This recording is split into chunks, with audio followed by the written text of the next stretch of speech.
Former North Carolina Governor Roy Cooper, now running for Senate, is in Charlotte.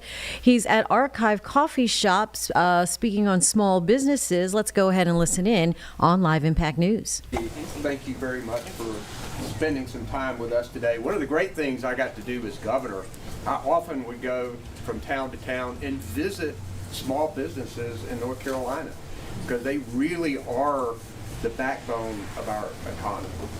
North Carolina, while I was governor, we voted the best state for business 3 out of the last 4 years, and a lot of that was because of our small businesses and the jobs that they create and the economic activity that they get in place.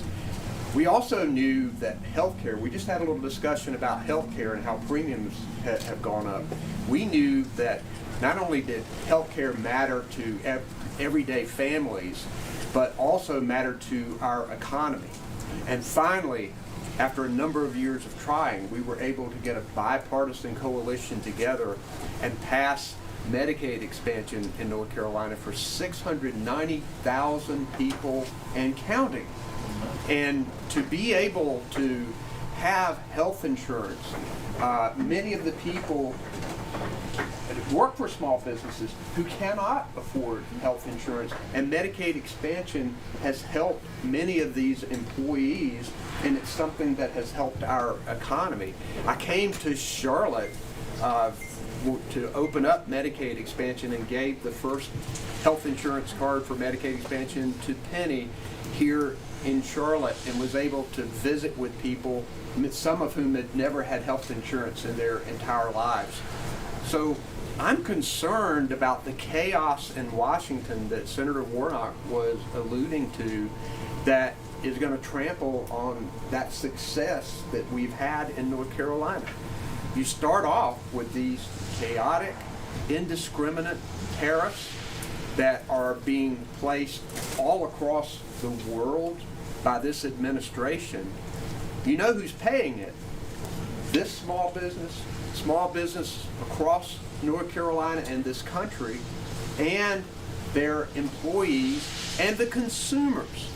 We were just talking across the street over here about the price of the wedding dresses having to go up because of the tariffs. Your coffee is having to go up because of the tariffs. And one of the things that I want to do is to work with this great senator and others to get back some of that constitutional authority that Congress has in trade and tariffs, so that these things can be negotiated and that they can be depended upon and they can work like they're supposed to without raising the prices. I'm excited about running for the United States Senate. There are too many people who are having too much month at the end of the money right now. They're telling me that rent's too high, the utility bills are too high, health care costs are too high, child care is too high. And this administration promised them to fix these problems on day one. Not only have they not done it, but they've made it worse. This big ugly bill, big beautiful bill, whatever you want to call it, ended up taking health care away from people, ended up costing these very people more. I want to change that in the United States Senate. I want to be an independent senator who can work with the president when I can, stand up to him when I need to, stand up to my own party when I need to. I think the people of North Carolina want a senator who will look after them. And my opponent, Michael Whatley, is going to do whatever this president tells him to do. He has supported these tariffs. He supported the big, beautiful bill. That's hurting the people of North Carolina. I think they're going to want to send an independent senator there. I'm so proud to have these supporters here. I'm so proud of North Carolina's small businesses. Let's take I-85 and I wanted to introduce to you a friend of mine who is a leader in this country. The first black senator elected in the state of Georgia. He's been the amazing pastor of the historic Ebenezer Baptist Church for 20 years. He has been a leader in the United States Senate. He still goes home and preaches on Sunday. I'm very proud to introduce to you all, hopefully someone that I'll get a chance to work with in the United States Senate, United States Senator Raphael Warnock. Thank you so much, Governor, and I look forward to calling you Governor Senator. Listen, as we approach the holidays, Donald Trump and those who are enabling him in the Congress are literally the Grinch that stole Christmas. We are seeing prices go up and not down. Here we are in this business selling coffee.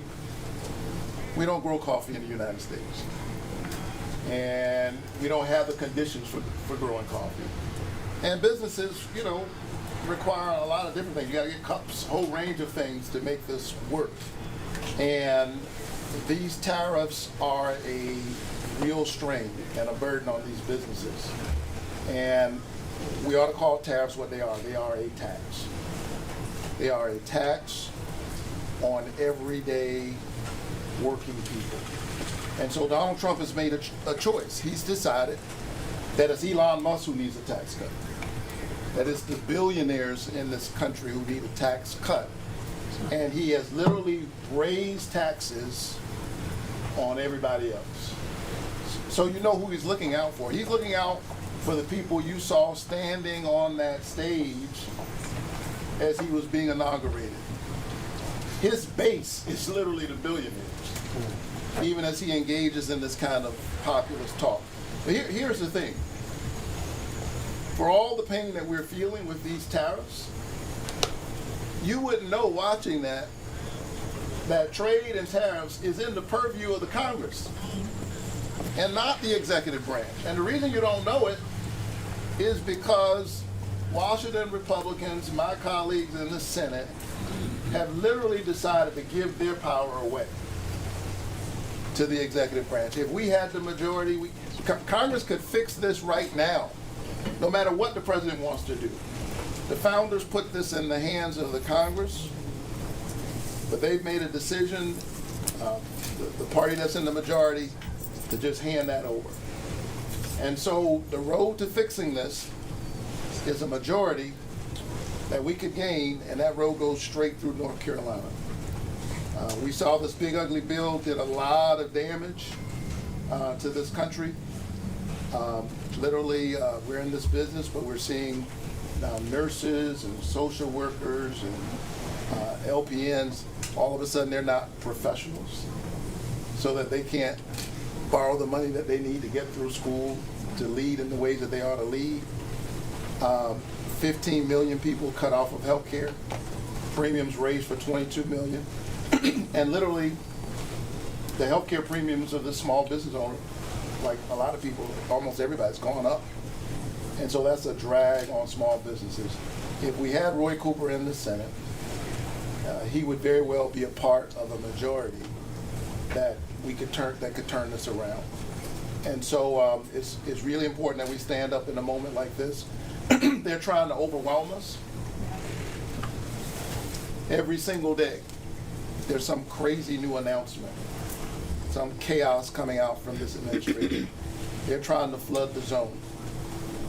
And by flooding the zone, what they're really trying to do is weaponize despair, to convince us that they've already won, and therefore there's no need for us to fight because they've won. But North Carolina has shown time and time again that you know how to fight. And so we're counting on North Carolina, and we need you to send this brother to the United States Senate, who's an incredible governor, who expanded Medicaid in this state, who understands the struggle of working people, and who makes his faith come alive in public service. And I'd love to be in the fight alongside him in Washington, D.C., bringing common sense back to Washington. Thank you, Senator. I really appreciate it. Yeah.